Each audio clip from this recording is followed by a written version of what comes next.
Alors on est dans la période de Sfirat HaOmer, dans la période où on compte le Homer. Donc tous les jours, aujourd'hui, il est un 13 jours. Par rapport à quoi se base la Sfirat HaOmer?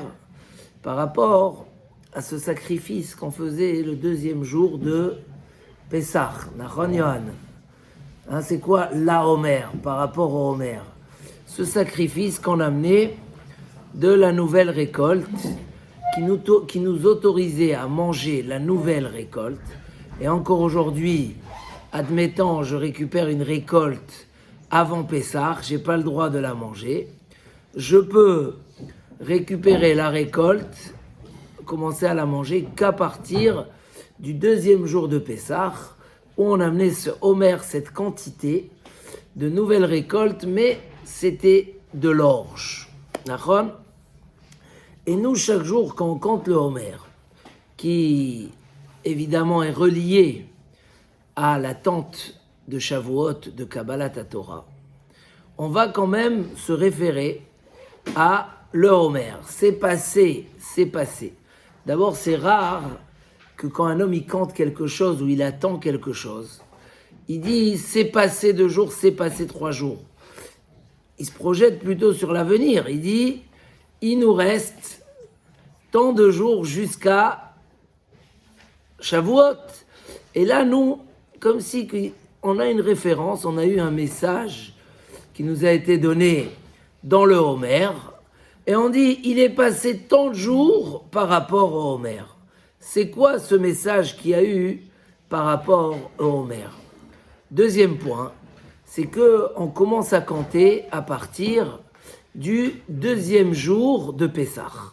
Pourquoi le deuxième jour de Pessah? Pourquoi pas le premier? Et s'il faut attendre, pourquoi ne pas attendre la fin de Pessah? Donc on sacrifie ce Homer à 1 jour d'écart de la sortie. Quel est le message? Pourquoi c'est à ce moment-là où on sacrifie le Homer et on commence à compter le Homer? Alors, pour comprendre bien ça, il faut comprendre c'est quoi exactement être un homme libre.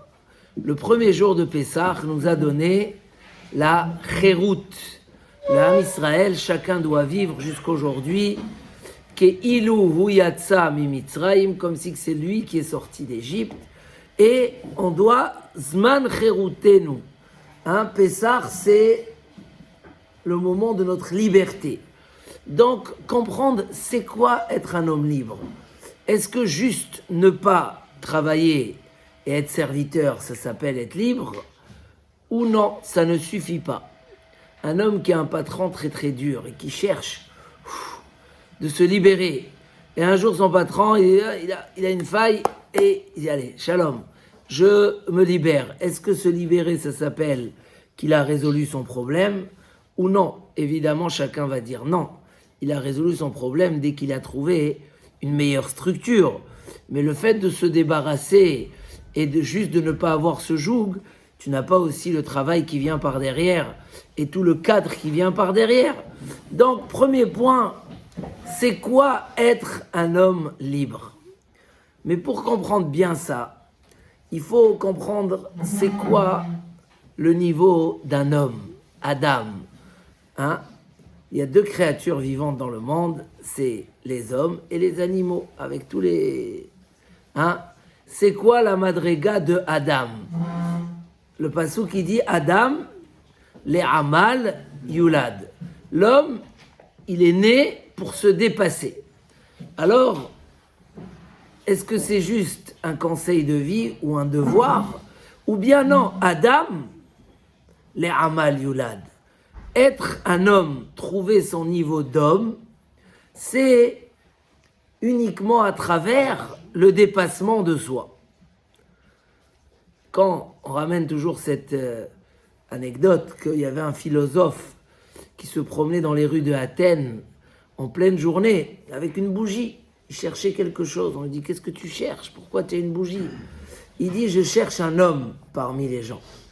Je tourne, je cherche un homme, une bougie, voir est-ce qu'il y a quelqu'un qui a atteint le niveau d'un homme. C'est très facile. le monde court, même quand il court pour travailler, c'est pour trouver une tranquillité. Mais les animaux ont déjà la tranquillité. Hein, ils sont tranquilles, ils n'ont pas besoin de se lever à une heure précise ou dormir à une heure précise. Et ils sont bien. Donc c'est quoi la tranquillité particulière qu'on cherche? C'est quoi? Alors on connaît tous ce Maharal qui dit pourquoi Adam Arishon a choisi d'appeler l'homme Adam. Pourquoi Adam Arishon a choisi qu'on lui a dit comment tu appelles l'homme? Il a appelé Adam. Qu'est-ce que dit la Torah? Pourquoi? Qui met Adam à Notsarti.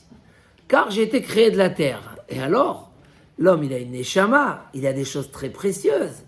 Il a le sechel, il a la réflexion. Hein? Pourquoi il s'est appelé Adam? Il dit le Maharal, Adam c'est Adama. Behema c'est Bahma.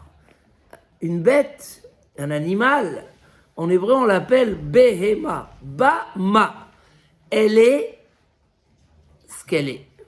Elle a en elle ce qu'elle est. Ça veut dire une Behema ne peut pas progresser. N'a pas ce labeur, ce dépassement de soi. Adam, c'est la terre. La terre, il dit le Maharal, si tu la travailles pas, elle pousse pas, il n'y a rien. C'est comme Behema. Si tu la laisses comme ça, au contraire, elle a un danger. La qualité, Ivan, la qualité fait quoi? Mais tu as raté l'essentiel du Maharal. La qualité, c'est quoi? La qualité peut devenir des fois un défaut. Pourquoi elle peut devenir un défaut? Parce qu'elle va faire pousser des orties. Quand un homme ne se travaille pas, se dépasse pas, alors il n'est pas juste pas mauvais, pas bon, il peut devenir mauvais. Donc Adama, le symbole de la terre pour Adam Arishon, c'était quelque chose de très important. Ça disait que l'homme, c'est un potentiel énorme, qui contient en lui des graines et des capacités énormes. La terre, elle peut te faire sortir tous les goûts du monde, tous les goûts, des dizaines et des centaines de goûts de fruits et de légumes et de céréales. Mais il y a une condition. Tu peux exploiter, devenir ce que tu es avec du labeur. Tu travailles la terre, hein, Gabriel? Tu travailles la terre, tu as des merveilles, tu la travailles pas. Donc, tout le sens de Adam, de la grandeur d'un homme par rapport à l'animal et par rapport à tout ce monde-là, c'est que la personne qui va se travailler, qui va se dépasser, qui va faire quelque chose, alors va trouver. Et donc également dans la liberté, qu'est-ce qu'on appelle une liberté? Une liberté, c'est pas de ne rien faire, d'être libre. Ça, c'est une liberté animale, c'est de celui qui va rien faire par sa liberté, ou chas shalom, bien au contraire, ne pas être bon, ça peut rendre la personne mauvaise aussi. Mais c'est quoi la vraie liberté? C'est être libre et avoir la force de s'imposer ou d'aimer faire des choses qui sont dures sur soi. C'est de rentrer dans un cadre qui correspond à la grandeur de la personne. Quand quelqu'un devient un ministre, etc., aujourd'hui, c'est un petit peu, il y a eu des scandales en Israël, parce qu'ils ont fait au président, ils lui ont fait toute la sécurité autour de sa maison, parce qu'il ne veut pas aller à la maison des présidents, il veut rester chez lui à Ra'anana. Et donc, ils ont fait tous les bars en fer autour et des portails. Ça a coûté une fortune. Parce que, on ne sait pas pour combien de temps il est président, mais on est obligé de le protéger. Donc, du coup, maintenant, il ne peut plus sortir. Il n'a plus cette liberté que nous, on a, que quand on veut sortir, ou quand quelqu'un il veut faire du footing, il met ses baskets et il sort. Lui, il n'a pas le droit. Il y a des barrières, il y a des... Mais est-ce que c'est une restriction? Non, au contraire. Puisqu'on considère que la personne représente quelque chose de très important, elle est soumise à des règles, et c'est pas une contrainte, c'est sa grandeur. Ve'atem tiyu li mamlechet kohanim ve'goy kadosh. Avant Kabbalat Torah, Kadosh Baruch Hu dit au clan d'Israël, vous serez pour moi. C'est quoi mamlechet kohanim ve'goy kadosh? Une nation de gens sages et de princes. Et des princes, ils ont besoin d'un cadre. Donc la vraie liberté, c'est d'être libre, que quand je vais dormir et je sais que je suis très fatigué, mais c'est très mauvais pour moi, de ne pas me lever le lendemain matin, et que j'ai compris que dans ma grandeur, c'est faire une belle tfila, et que malgré qu'on m'attend au travail, mais je suis capable de décider que ce qui est bon pour moi, c'est ce que je vais faire. Et j'ai ni le Yetzer Hara qui me dérange, ni les calculs. Ça, c'est être un homme libre. Donc les Bnei Israël devaient rester pas une seule seconde libres de la fausse liberté. Libres sans cadre. Parce que c'est la perte du niveau de Adam. Sans un programme de labeur et de grandeur. Donc il dit le Maharal, le Homer, qu'on va tout de suite voir qu'est-ce qu'il signifie, le début de quand l'homme il commence à manger, à se nourrir et à vivre, à ce moment-là, il va amener un sacrifice d'une alimentation animale, de l'orge. On va laisser juste un jour, parce qu'on doit marquer la liberté, on doit marquer le changement. Mais pas plus qu'un jour, que l'homme ne se trompe pas une seconde de croire qu'être libre, c'est être libre, comme on le pense au niveau animal. Donc tout de suite se soumettre à la Torah, à la servitude d'Akadosh Baruch Hu, c'est ce qui façonne et qui fait la grandeur de la personne.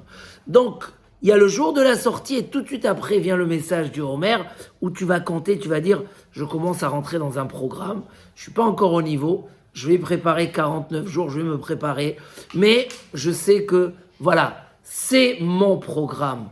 Je ne reste pas sans rien, car la vraie liberté, c'est ça.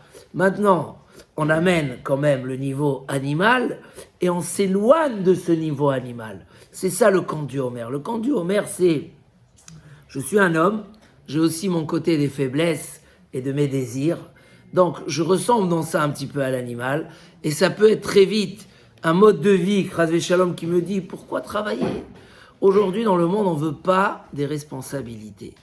On ne veut plus de responsabilités. Tous les systèmes sont faits pour qu'il n'y ait pas d'engagement et de... On veut être libre, mais dans la liberté. Donc les gens, ils ne veulent pas se marier, ils ne veulent pas... machin, ils n'aiment pas le travail, ils veulent aller tout le temps en vacances. Ils ne veulent pas, pourquoi ? Parce que on veut la liberté animale. Mais on n'a pas compris que finalement, l'homme, il rentre dans sa plus grande déception et dans son manque de satisfaction. Il n'a pas un mode de vie qui le met au niveau de sa personnalité. Et automatiquement, il n'a pas compris. Donc, on va amener ce korban à Homer. On va sanctifier cette nourriture animale, ce côté animal. On va l'engager à Kadosh Baruch Hu, mais on va dire, voilà, le but, c'est que moi aussi, j'arrive à ce niveau de proximité avec Akadosh Baruch Hu. Donc, je vais commencer à compter le Homer, à dire, voilà, je me suis éloigné, je m'éloigne, pour arriver à Shavuot et amener un sacrifice qui m'autorise la nouvelle nourriture, pas uniquement dans la consommation, mais aussi je peux la sacrifier. Et là, j'amène Shte Alechem. À Shavuot, on amène 2 grandes chalotes, 2 grands pas à base de blé, parce que là, on est niveau animal. À tel point que Rashi dit qu'à Shavuot, le blé est reconsidéré comme un arbre, comme avant la faute de Adam Arishon, où le blé était un arbre. On essaye de retrouver, donc cette période de préparation à Kabbalat Torah, c'est prendre conscience de quel travail est inutile dans la vie et quel travail est un bonheur et construit la personne de la vie. C'est quoi le amal, le labeur qui va faire Adam, qui va rendre un homme, qui va le rendre comme ce terrain qui fait pousser des merveilles. Donc celui qui dit, moi je veux être tranquille, je ne veux pas prendre de charge dans ma vie, il sait tout de suite, il se classe derrière les moutons et les animaux On a raconté tout le temps cette histoire du Rav qui a sollicité tous les gens de sa ville d'aller enterrer un mort en disant que c'est quelqu'un qui a jamais fait du mal, qui a jamais volé, qui a jamais. Et quand ils sont arrivés et ils ont enlevé le talit, qu'est-ce qu'ils ont vu ? Un mouton. Alors ils ont dit, oh Rav, tu nous as dérangé, pourquoi ? C'est quoi ta blague ? C'est quoi ton histoire ? Il leur a dit, mais je vous dis le Hémet, il y a des animaux qui font pas de mal, mais l'homme il n'est pas venu dans le monde que pour ne pas faire du mal. Il est venu pour construire. Chaque seconde est un mérite et une grandeur dans notre vie. La Torah, c'est nous donner dans chaque détail de notre vie l'importance et la grandeur. Et donc automatiquement, on ne peut pas dire, je suis comme un très bon mouton qui n'a jamais volé, jamais frappé, jamais mordu. Mais ça, c'est sûr, c'est ce que tu dois enlever. Tu ne dois pas être moins qu'un animal. Mais c'est pas pour ça que tu es venu dans le monde. Dans le monde, tu es venu pour construire quelque chose. La Torah nous donne un programme de vie sur chaque seconde de ce qu'on fait. Pour chaque minute. Hier, dans un shiur, on a parlé de ça. Quelqu'un, il a cité le Rav Nachman mi Breslev, qui dit que quand tu sens qu'au travail, tu t'attaches trop à l'argent, en tant qu'argent et juste en tant... Alors tu dois aller et mettre des attentions. Pourquoi j'ai besoin de cet argent ? Qu'est-ce que je vais en faire comme belle mitzvot avec, pour ne pas que ça devienne, chas v'shalom, quelque chose qui n'a pas de sens. Dans chaque seconde dans la vie, la Torah elle nous donne un programme de vie, même dans les choses les plus matérielles. Et automatiquement, pour terminer, le sens de la responsabilité. Quand un homme, il augmente ses responsabilités. La famille nombreuse, s'occuper de ses enfants encore plus. Un homme, il arrive du travail, il dit « Ah là, je suis fatigué, j'ai envie de rentrer à la maison, j'ai rien qu'envie de me reposer, je veux voir personne. » Il doit réfléchir mais au contraire, sa grandeur et son bien-être et sa fierté, c'est les responsabilités qu'il a pris sur soi. Les gens disent « Ça y est, il est assez grand, il se débrouille tout seul. » Mais non, un enfant, on l'accompagne jusqu'au jour où on ne peut plus l'accompagner. Pour n'importe quelle raison, on l'accompagne parce que c'est notre fierté, c'est notre grandeur, c'est ce qu'on a construit. Et Adam le Amal Yulad, il dit Shlomo Amelech, Nefesh Amela, Amelalo, une âme qui a eu du labeur, le labeur est à lui, est à elle, c'est-à-dire ce que tu construis, c'est ta réussite, c'est ta grandeur, c'est pour cela que tu es là. Donc au contraire, renforcer la prise des charges et des responsabilités dans les choses essentielles. La Torah n'est pas un plus. La Torah est quelque chose d'indispensable. C'est-à-dire, il faut le sentir vraiment sans ça. Comment ils disent souvent les Sfaris, les livres de Moussar, ils disent, si après que tu as été créé pour ça, si tu ne fais pas la raison pourquoi tu as été créé, pourquoi tu vis ? Pas dans le sens négatif, chas v'shalom. C'est une phrase dans Rabbeinu Yonah. Tu as été créé pour quelque chose et tu ne le fais pas. Alors quel sens tu donnes à ta vie ? Et pour terminer, quand Moshe Rabbeinu, il est monté au ciel, et il y a eu un débat entre les anges, qui va prendre la Torah ? Qui va recevoir la Torah ? Qu'est-ce qu'il a dit à Kadosh Baruch Hu, à Moshe Rabbeinu ? Toi, réponds-leur. Moshe, il leur a dit, mais nous on est des hommes, on a un Yetzer Hara, vous n'avez pas de mauvais penchants. Nous, on est des hommes, on a l'envie, on peut voler, vous ne pouvez pas voler, vous n'avez pas de jalousie, vous n'avez pas. Il dit le Maharal, pourquoi c'est Moshe qui a dû répondre à la question ? Pourquoi c'est pas Dieu qui a expliqué aux anges ? Il dit parce que si Moshe ne sentait pas la nécessité, le besoin, le manque de Torah, alors les anges passeraient en priorité. La raison que Moshe il a réussi à déclencher la Torah, c'est qu'il leur a dit chez vous, dans Gabriel, ni flammeod. Chez vous, la Torah, c'est un plus. Chez nous, c'est quelque chose d'indispensable. Quand on a compris que c'est indispensable, et pas en tant que charge ou contrainte, mais bien au contraire, c'est ce qui nous fait Adam. On avance vers Shavuot tous les jours. On doit bien prendre conscience que pour être des hommes libres, pour être des hommes grands, pour assumer les rôles extraordinaires et les missions qu'Akadosh Baruch Hu nous a données, qui sont notre grandeur éternelle, on doit tous les jours bien prendre conscience, compter le Homer, prendre conscience que voilà, c'est en recevant la Torah que je m'écarte du Homer pour aller vers les Shte Alechem et arriver à Madrigat Adam, ou des fois même à Madrigat Malach, Be'ezrat Hashem. Chazak, Chazak, Velit Chazek.